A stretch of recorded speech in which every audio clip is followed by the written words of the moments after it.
quick art montage is shown on screen. At Home with the DIA presents Behind the Scene, To Die Upon a Kiss. Kathleen McBroom, a slideshow, an American Sign Language interpreter, and moderator appear on screen. Moderator exits. Okay. Good evening, everyone. My name is Kathleen McBroom, and I am a docent down at the Detroit Institute of Arts. And I'm here today to give you a presentation called To Die Upon a Kiss, The Look of Love. And we're going to be looking at a few pieces from the collection that talk about how different artists over the centuries have interpreted that wonderful emotion of love. You know how it is when love hits your brain and all that dopamine comes flooding out. And oh, there's ecstasy and there's love, but then some other emotions might show up, like maybe envy or jealousy or who knows what. So that's what we'll be looking at today. I want to encourage all of you to come down and see these pieces in person yourself. The DIA has opened during the pandemic. We're open Wednesdays through Sundays from 10 o'clock until 5 o'clock. You do have to go online and make a reservation. We want to make sure that everybody is safe. It's very simple. You just go to DIA.org and you sign up for what time you want to come down, and we'll take your temperature when you get there. We ask that you wear a mask, and we ask that you observe social distancing. We're doing everything within our power to keep everybody safe. Without further ado, let me get going with some of our wonderful pieces that I'm going to talk about tonight. And just really come down and see them in person. All right? New slide shows a metal dagger. So the name of this presentation is To Die Upon a Kiss. And where does this come from? Well, let's take a look at our first piece here. This will give us a clue. This is the Othello and Desdemona Dagger and Scabbard. And it looks very, very impressive, but it's only about 22 inches tall, all right? And this was created about 1845 by a woman artist. Her name was Félicité de Fauveau, and she was born in Naples in Italy, but she moved to France at a relatively young age. And she studied sculpture and painting, and she really thought of herself as French. And she used to make these very elaborate pieces. She used metal. Sometimes she would use glass or marble or even precious stones. But when we look at this, we can see that it's made out of brass and gold and silver gilt. And it's the Othello and Desdemona Dagger and Scabbard because those are a couple characters from a play by William Shakespeare called Othello, the Moor of Venice, a tragedy. Uh-oh. So the story, just as a quick reminder, is that Othello is named as a Moor. Usually this meant that he was black. He was African. So Othello was a general in the Venetian army, and he fell in love with Desdemona, who was the daughter of a very, very prominent Venice family. And the family was against them getting together, but they were in love, so they got married, and they had a very happy marriage. And then one of Othello's junior officers, whose name was Iago, thought he got passed over for promotion. He was very angry with Othello. He wanted revenge. So he made up stories that Desdemona was being untrue to Othello. New slide shows details of the dagger. Othello believed these stories, even though they weren't true. And over on the left, look at what's going on there. We see poor Desdemona, even though she's saying she's innocent. And we see Othello there with the knife raised. He's threatening her. Now remember, this was made in 1845. And in Europe, this was an era of revolution. All of the monarchies were being challenged, and there was great uproar. And this whole idea about a helpless woman being menaced by a very strong, powerful man was kind of a general theme at the time. And we certainly see it here. Look at poor Desdemona over there on the left. Now, even though Othello looks like he's got his dagger up and he's getting ready to stab her, actually in the play, he smothered her. And if you look over on the right, here we see how Félicité de Fauveau portrays her. She's wearing a silver dress. It almost looks like it's white. And it's like it kind of is talking about poor Desdemona's innocence.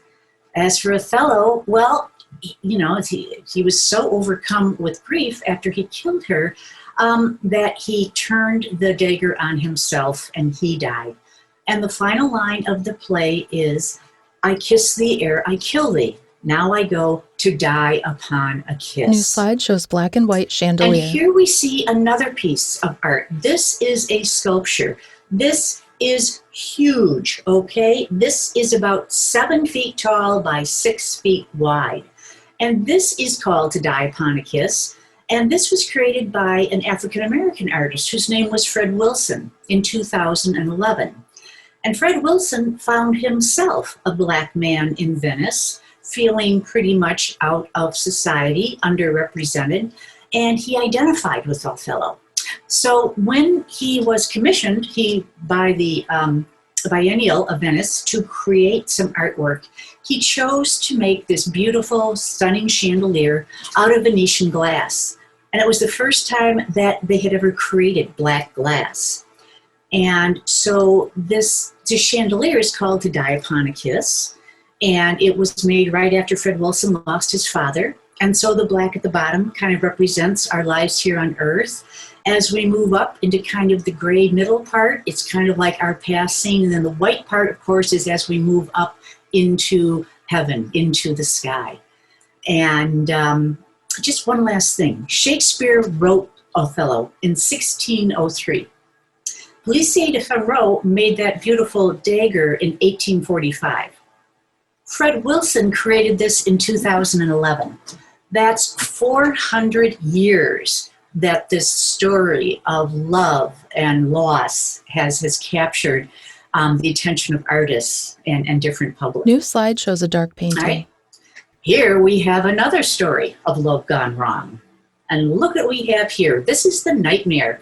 This was painted in 1781 by a Swiss artist whose name was Henri Fuseli. And what do we have here? We have another poor young woman. She's just draped across her bed. She's falling off one end of it. Look how that nightgown, it covers her, but it clings to her body. This poor woman is just sound asleep, almost paralyzed. And what is that thing sitting on her? Oh, he's kind of glaring at us. He's an incubus. It's a type of demon who has come to steal the soul of helpless young women like this. And look over there in the top left. What is that peeking around that dramatic red curtain there?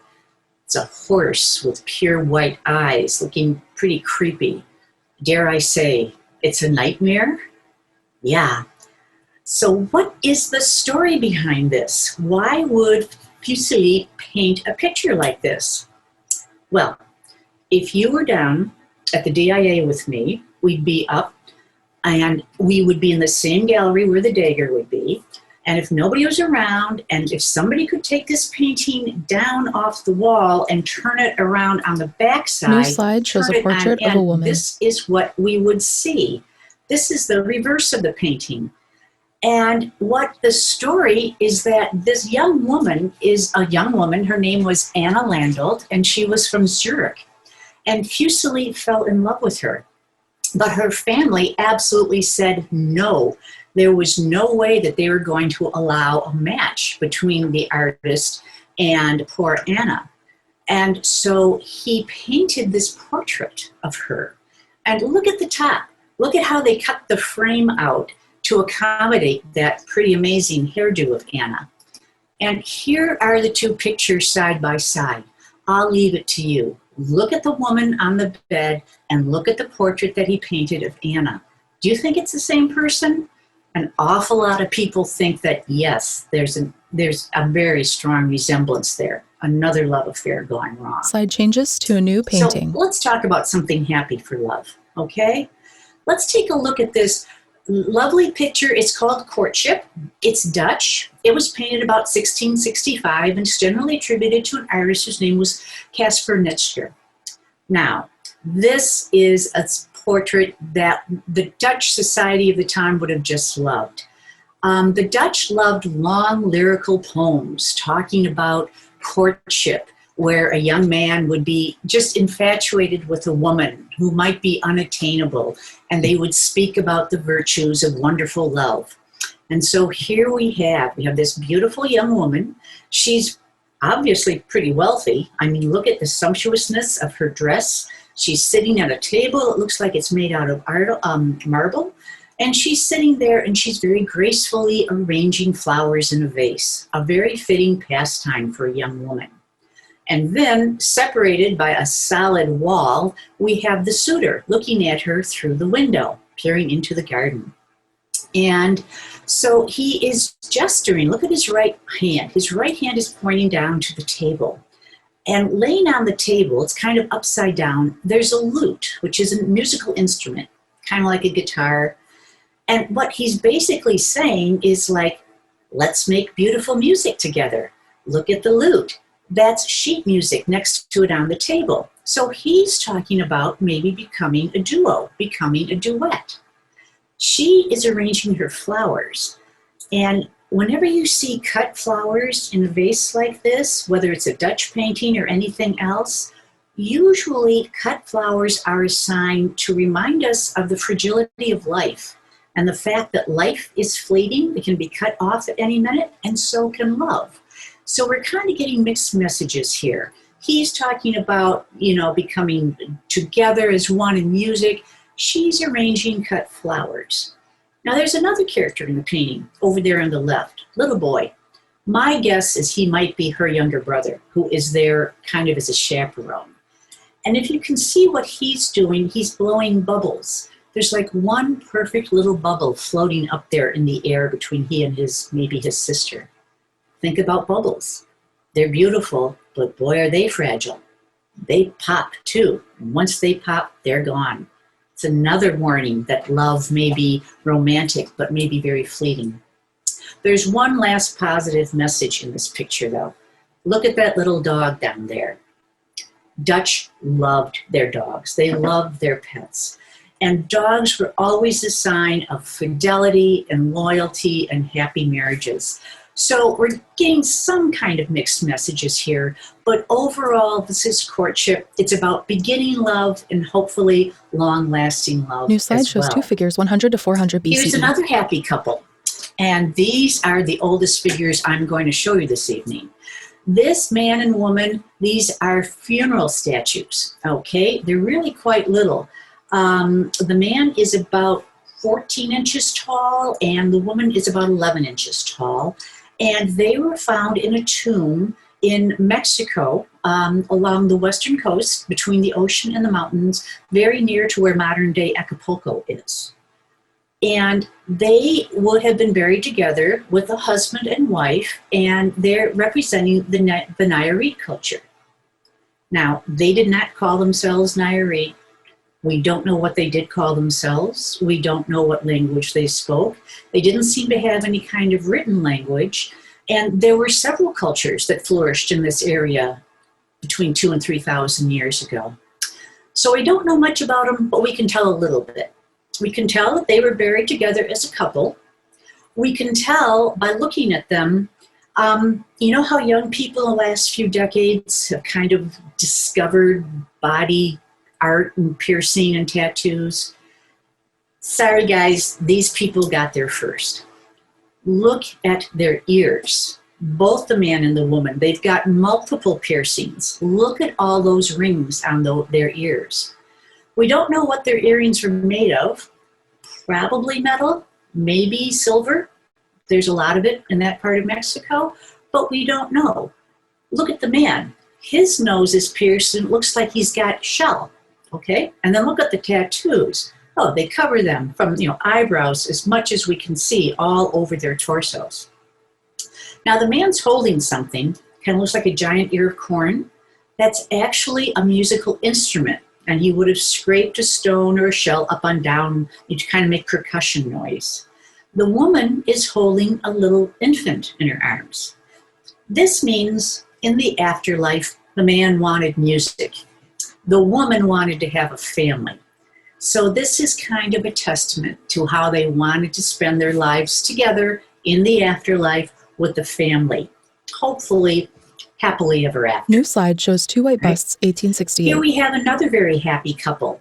Okay, we've got Hiawatha on the left and Minnehaha on the right. And these were characters in a very famous poem, It was called The Song of Hiawatha, and it was written by Henry Wadsworth Longfellow in about 1850 or so. And this poem, was a very long poem, just captured the imagination of the American public, really romanticized Native American life. And Hiawatha was from the Ojibwa tribe, but Minnehaha was from the Dakotas. And these were two tribes that were lifelong enemies. But these two fell in love. And when they fell in love, not only did they come together, they brought their two tribes together and they created lasting peace. And so, as I said, this was an incredibly popular love story. And these two statues are quite small. You can find them in our American gallery. And Hiawatha is about 22 inches tall and Minnehaha is about 20 inches tall. And they were created up by another woman artist. Her name was Mary Edemonia Lewis. And she made these little statues primarily for the tourist market. She lived in Rome, even though she was American, and she would make these small statues as mementos that people could pack into their New trunks. slide shows the artist, 1844 to 1907. And here is a photograph of Mary Edemonia Lewis. And she was tiny. She was only about 4'10", and she was of mixed heritage herself. She knew something about bringing cultures together. Her mother was Ojibwa, and her father was African. He was from the Caribbean. And she had a very tough life. She struggled, but she eventually persevered. She became known as an international sculptor. This is at a time when women really should have stuck with, arranging flowers as far as a lot of people were concerned. But she persevered, and she brought us that wonderful story about Minnehaha and Hiawatha. Slide changes to a new painting. Let's talk a little bit more about different kinds of love now, okay? Here we have a very tender scene. It's called the Lamplight Portrait. It was painted in 1822, back when the United States was a relatively young country, and it was painted by Charles Willson Peale. And this is a picture of Charles Willson Peale's younger brother, Edward. And here we have, Edward's about 72, Charles was in his 80s. And his brother is gazing down at a tiny little miniature portrait of someone else. This was a type of art that was really, really popular, miniatures, okay? And so the three types of love that are shown in this picture is, first of all, there's family love. We have an older brother looking at his younger brother, who's looking at another member of his family. We have kind of the love of creating opportunities for children, new jobs, so that they can go on and create a stronger country. And we have love of country. Okay? So, how do I know all this? Well, again, we have the gentleman looking down at the portrait, okay? He had a daughter whose name was Sarah. Slide shows Anna's portrait, was 1820. Anna Claypool Peale. And he trained his daughter Anna how to paint miniatures, all right? And this is the actual miniature that he's looking at in the previous painting. This is Anna Claypool's niece and his grandniece, Rosalba Peale, okay? And Anna Claypool Peale went on to become a very famous painter. We know that she made over 150 miniatures, including two presidents, John Quincy Adams and John Tyler. So if we go back here, so here we have him looking down, gazing at his grandniece, okay? Then we have this. Did you notice this on his lapel, this medal? New slide. If we take a closer look at this, here we have it right here. This is a medal. It's from the Society of the Cincinnati Eagle, all right? Where did that come from? Well, go back to ancient Rome.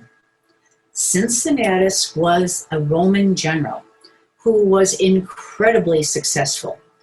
And he, at the very height of his fame, when he was most famous, he gave up everything to go back home and tend his fields. He was kind of the first gentleman farmer. who retired and got away from all the fame and fortune and went back to be just, be with his family and friends. And so when the United States became a new country, we adopted the eagle as a sign. And so here you have the eagle, and you see the feathers, and you see him, just in all his kind of splendid gold regalia there. And if you've taken a minute and look over at the right side, you've probably figured out who this is over there on the left side of the screen. That's George Washington. And look here on his lapel. He's wearing the exact same medal. And George Washington was the first president of the Society of the Cincinnati Eagle Insignia. And this was a medal that was given to people who made a lot of contributions in the Revolutionary War. So in that one painting, we have love of family, love of progress and future for the new country, and love of country itself. New slide shows a window, 1890. As we move on, here's another story about brotherly love. All right. This is a beautiful stained glass window. And this is located in our American galleries. If you come in through the Woodward entrance and you walk in and you take a left, you would find it in one of the first galleries there. And this is actually a wall of stained glass windows. It used to be in the First Unitarian Church that was at the corner of Woodward and Edmund Street. And what happened was Woodward used to be just 2 lanes of traffic, 2 going north, 2 going south. And then they widened Woodward. And when they did that, this church was in the way, so they decided to move. And they donated these windows to the DIA, which has kept them exactly the way they are. And these windows are celebrating 3 men who were early aldermen with the church, the Unitarian Church, who were instrumental in getting the church going. And their names were Royal Clark Remick, Charles Merrill, and John Judson Bagley. And you can see their names down here at the bottom. And here is a close-up of the center portion of those panels. And these are the ideals that kind of form the Universal Unitarian Church, okay? Over here on the left, we see an angel, and the angel is kind of recognizing the human, the generosity back and forth. And then in the middle, we have this person here. This is a person of faith. And as you can see, they're rising up into heaven. They're being awarded for their faith. But this is the panel over here on the right that I want to talk about. And this is pretty much what the name of this is. And it's called Write Me as One Who Loves His Fellow Men. This is a line that comes directly from a very, very popular 18th century poem that was called Abu Ben Adam. And in this poem, the gentleman right here has passed away, and he is talking to an angel. He's trying to tell the angel what his life has been like. And the angel is kind of weighing his soul to see if he deserves to go up into heaven. And so he says, the very first thing out of his mouth is, write me as one who loves his fellow man. And I think that's a wonderful tribute that was made to these gentlemen and the love that they felt for their fellow men, Unitarian Church. New slide shows a mosaic art piece. Here's another example of another kind of family love. All right. This is a huge piece of art that we have on our second floor. And it's Quilting Time, and it was commissioned in 1986 by the DIA for its 100th birthday. And it was created by an African-American artist whose name is Romare Bearden. And what Bearden wanted to capture here was his wonderful memories of growing up as a child in North Carolina. And so what we have here, it's a scene. You can see the setting sun there in the background. And we have the whole family gathered after their chores. And you've got maybe grandma and mom sitting there quilting. Over here on the right side, there's a gentleman with a guitar. Next to him, the woman's holding a little baby. You've got a little girl at the other end. These just brought back really, really fond memories. And what Bearden did was he kind of quilted this piece of art together First, he laid out really bright pictures, pieces of colored paper to kind of create a collage. And then he sent these to a factory in Italy and had them make up tessari glass. Okay, these are huge pieces of glass that would come and fit together. Like a mosaic, or more like a quilt. The pieces go together for quilting time. And this is a huge piece of art. Okay, this is about 9.5 feet tall by 14 feet long. You can see this on our second floor at the east end, which is the end of the museum closest to downtown Detroit. It's mounted onto plywood, and it's in 3 separate pieces, and it weighs a ton. But it is absolutely beautiful, and it's love of family, and it's kind of love of memories, thinking back to a special time. New slide shows an unmade bed. Here is another piece on love for fellow man that, addresses a lot more serious subject. Okay, this was done by a local Detroit artist. His name is Ed Fraga, and he lives in Detroit and has his studios in Ferndale. And this is called La Sante Glorioso Carne. That's Latin. It comes from a very famous poem by Dante called the Inferno. And when you translate it into English, it kind of means sacred and glorious flesh. Now look when it was completed, 1993. We were in a different pandemic back then. It was the AIDS pandemic. And people who remember that time know that we lost an entire generation of artists and musicians and entertainers and just young people who died all around the world. And in 1993, there was no cure. There was no treatment. If you got a diagnosis of AIDS, it was essentially a death sentence. And Ed Fraga was overcome with the number of friends that he had lost. So he painted this. This is another huge piece that usually hangs in our contemporary gallery. It's 7 feet tall by 6 feet wide. And as you can see, it's an unmade bed. And basically, Ed was saying, think about it. We are born in bed, we're conceived in bed, we die in bed. And he purposely made an unmade bed to show that it's an active bed where all of these basic human activities take place. Now, at the bottom, there are 9 calla lilies going across there. And Ed never said what those meant. People have said, well, there are 9 of them. They must be the 9 months of pregnancy. Other people have said, well, they're calla lilies, but they look more like candles at a church service or something, like for a christening or for a funeral. Ed never explained it. Also, you can see there's a cutout section. Here's a close-up of it. And this cutout section is kind of a surreal scene. I mean, you've got, looks like maybe ruins from the past. You've got an angel floating over there. You've got all sorts of objects. But again, Ed never really explained that, other than to say that it's kind of a fantasy.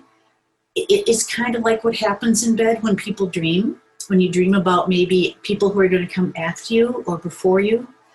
But as I said, it's another painting, another work devoted to different aspects New slide of shows human earrings, love. 1850 to 1890. The last thing I'm going to talk about tonight are these beautiful earrings. Don't those look nice? I just love them. They're made out of gold foil and red thread. Guess how big those are? Those are 3 inches long by 4.5 inches wide. Okay? These are some beautiful gold earrings. They're from the Fulani culture in present-day Mali in Africa. New slide shows a bead, 18 Look to at this 1900s. piece of jewelry. This is one bead. This is from the Bali culture of the Côte d'Ivoire, again in Africa. And look at the attention on here, the exquisite work and how it's set off. This one bead is about 4 inches long. And this jewelry is signs of love that a groom would give to his bride to show his love for them. Or sometimes a bride might wear the jewelry that was handed down from her family. New slide. And here we have a picture of a married Fulani woman showing off her jewelry. And look at those big, gorgeous earrings and how beautiful they look. And look at the size of the bead there around her neck, that just, wonderful show of gold, and just the profound respect that her husband has for her, and that really both of them have for marriage and wedding, which is a very, very important part of their life. New slide. Okay, and in other news, we've got some wonderful upcoming exhibitions that I really hope that you'll appreciate. And we've got Detroit Photographs, 1958 to 2008. That's starting November 15th, going well into next year. And then something we're very, very excited about, Detroit Style, car design in the Motor City, 1950 to 2020. And that too is going to go through next summer. So please come down and see us at the DIA. We'd love Final to see slide you. reads To Die Upon a We'll Kiss, do the Look of everything Love. to keep you safe. And just go dia.org. O-R-G. You can find all this information and lots of other information there. So hopefully I'll see you down there. Thank you. Bye-bye. Video ends.